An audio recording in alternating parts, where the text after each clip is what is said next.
É possível que todos vocês já tenham passado pelaquela experiência de tentar expressar uma ideia, um pensamento, e a palavra não vir, faltar a palavra. Ficar com aquela sensação de que a palavra está na ponta da língua. Pois bem, mas a linguagem é um tema bem amplo. Longe de tentar esgotar esse tema, nós aqui vamos fazer uma pequena reflexão sobre o poder da linguagem.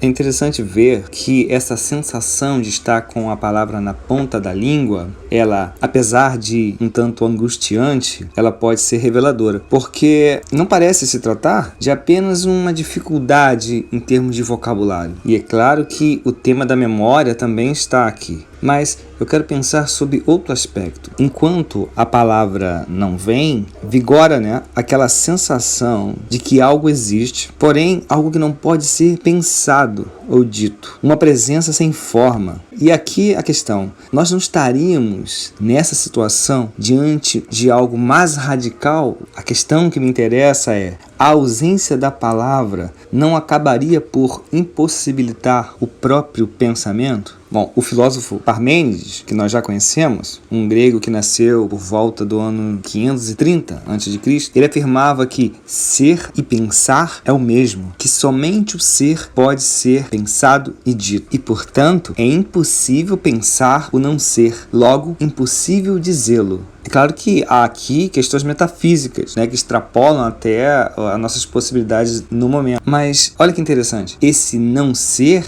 ele é menos que a ideia de nada, porque a ideia de nada é pelo menos ideia de alguma coisa. Bom, já se percebe que aqui também abre-se uma porta para a fenomenologia, mas também não é a direção que nós vamos tomar aqui agora. Outro detalhe, quando nos falta a palavra, é comum utilizarmos um sinônimo às vezes, mas não existem sinônimos perfeitos. Significa dizer que algo do sentido possível daquele termo se perdeu, ou ele é menos presente. Cada palavra possibilita uma amplitude de significados, compartilham em áreas comuns com outras palavras, portanto elas podem ser sinônimos, mas nunca sinônimos perfeitos, equivalentes plenamente.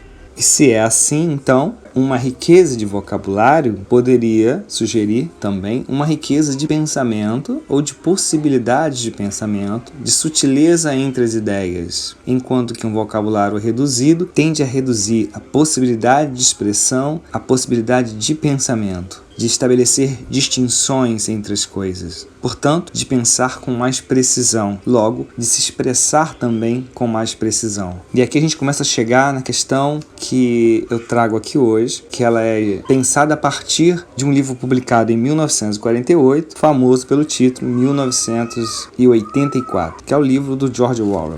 Bom, nesse livro, Orwell imagina uma sociedade dominada por um estado totalitário. O seu protagonista, Winston Smith, se não me falha a memória, ele é funcionário de um departamento de documentação do Ministério da Verdade, cuja função era falsificar registros a fim de moldar o passado à luz do presente. Ou seja, falsificar mesmo o passado para se adequar à narrativa do poder, à narrativa do Estado totalitário presente.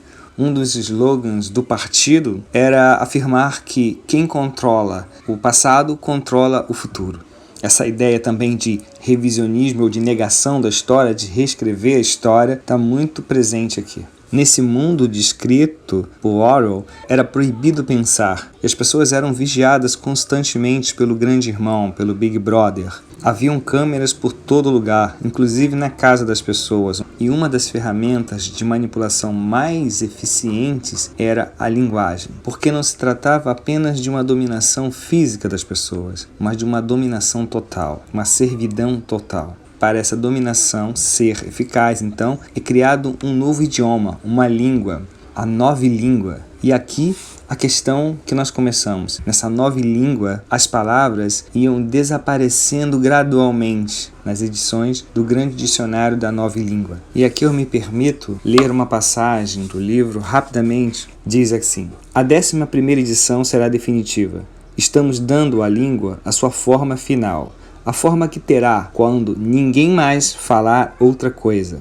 Tenho a impressão de que imaginas que o nosso trabalho consiste principalmente em inventar novas palavras. Nada disso. Estamos destruindo palavras, às dezenas, às centenas, todos os dias. Estamos reduzindo a língua à expressão mais simples. Bom, esse trecho ele é extremamente rico para a questão que estamos colocando aqui, porque o livro coloca isso bem claro. A manipulação ou controle da linguagem acaba tendo efeito do controle sobre o pensamento, sobre as possibilidades de pensar um mundo novo, por exemplo.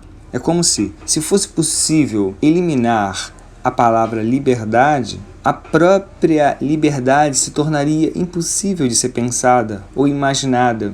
Eliminando palavras, eliminando a riqueza de uma compreensão mais precisa do mundo, você acaba obscurecendo as coisas. Mas você também elimina do horizonte mundos possíveis. Você elimina do horizonte possibilidades de viver um outro mundo, possibilidades de experimentar determinadas ideias e significados que elas trazem, ou que elas comportam, melhor dizendo. E voltamos aqui à questão dos sinônimos, né? Dissemos que não há sinônimos perfeitos. Isso porque cada palavra, cada uma das palavras, ainda que elas compartilhem uma mesma direção assim de significado, cada uma delas abrem percursos não coincidentes de significado na linguagem, no pensamento. Cada palavra, usando um pouquinho um filósofo que eu gosto muito, que é o Henri Bergson, cada nova palavra descoberta, quando você descobre uma palavra, o significado dela, ela acaba nos apresentando uma pequena franja de intuição. Forçando um pouco a barra, talvez, no que se refere ao pensamento do Henri Bergson, eu acrescento que a linguagem ela poderia ser pensada como sendo a dimensão própria do espírito, ou, em outras palavras, a dimensão própria da vida quando esta supera o determinismo da matéria. Desse ponto de vista, então, a linguagem seria o que nos define ou o que nos torna humanos. Mas se a gente pensar um pouco mais, se olharmos para a história, para os mitos, para a cultura de maneira geral, vamos perceber que a relação entre palavra e poder, ela esteve sempre presente. Palavra como poder constituinte das coisas, ou a palavra como um poder político, ou a palavra como um poder divino. No Gênesis, por exemplo, nós vamos perceber que o poder de criação de Deus é a palavra. E Deus disse, faça-se luz, e a luz se fez. Ou seja, o poder criador de Deus vem pela palavra. No Evangelho de João, nós temos uma outra passagem bem significativa. Diz João, no princípio era o verbo, o Logos, e o verbo estava com Deus e o verbo era Deus. Lembrando que a palavra Logos vem do grego e ela não significa só palavra, verbo, mas ela significa pensamento, linguagem. É como se dissesse que o maior poder é a própria linguagem ou o próprio pensamento. É o pensamento que cria não só as coisas de um ponto de vista teológico, mas também que cria significados, que dá existência às coisas de um ponto de vista significante. Nós vamos ver também a palavra relacionada a poder nos encantamentos. Abre-se de sésamo, abracadabra, nos encantamentos, nas mágicas. Se a palavra não for dita corretamente, não há poder. Isso nos faz entender por que os antigos evitam certas palavras ou evitavam certas palavras. Eu conheço histórias de pessoas que não falam o nome cobra quando estão no meio do mato porque temem que a cobra apareça, como se a palavra cobra tivesse nela algum poder. Há pessoas também que não pronunciam determinadas doenças, como se a palavra trouxesse algo além do próprio som, como se o significado presente na palavra tivesse um poder que transcende a própria palavra, que toca a realidade.